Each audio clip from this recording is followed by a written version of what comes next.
Let's make some cute and trendy motel keychains that have been all over Pinterest lately. First thing you're going to need is the designs. I made mine on Procreate, but you can also just download cute fonts on your computer and upload them to Design Space and use those. And then I used the oval shape right on Design Space to make a template and just make sure that all my texts fit. I did end up sizing them really tight so that they would cut easier, because the finer the cut, obviously the harder it will be for the Cricut to do this.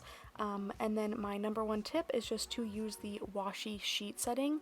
That is the one that I found actually cuts these properly. Every other one didn't work, and I'm going to be using 651 by Oracal. It's just from Michaels in the matte white. I didn't want to use glossy because I thought it would be a nice contrast against the glossy motel keychain if I used matte. And then go ahead, if you want to, cut the exact amount of vinyl you'll be using, because I just like making sure I don't have any excess vinyl. And then we are ready to cut, so you can apply it to whatever mat. The blue mat is what they recommend, but I just ended up using the green mat for this, and we are ready to cut. I did have to do a couple trial runs using the cut settings, so again, use the washi sheet. It is the best setting for this project.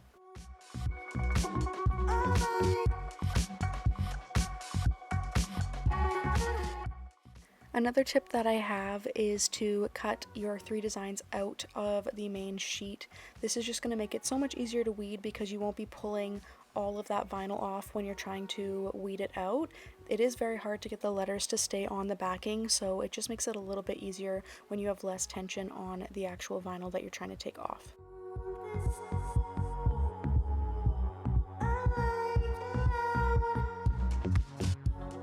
Then I go ahead and stick it back on my mat to hold all of these in place while I weed, and like I said, it is very hard to get it to stay, so this is a very long process. It took me like 10 minutes to weed each one, just because you don't want the letters to slip off and then you lose their placement because they're just really small.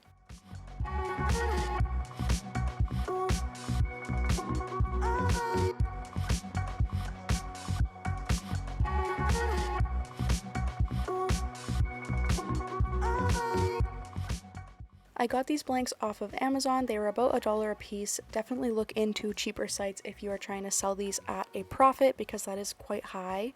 And then I put my transfer tape onto my design and made sure I got it stuck down really well so that the vinyl transferred nicely, which it did, and then you are ready to place it. Obviously, you're going to want to make sure that you are fully centered. I'm just making the ring sit flat so that I don't have to work on an uneven surface. And then I am ready to place it. And once you do, again, make sure that you push it down so that the transfer tape doesn't pick up your vinyl. And then you can peel it back.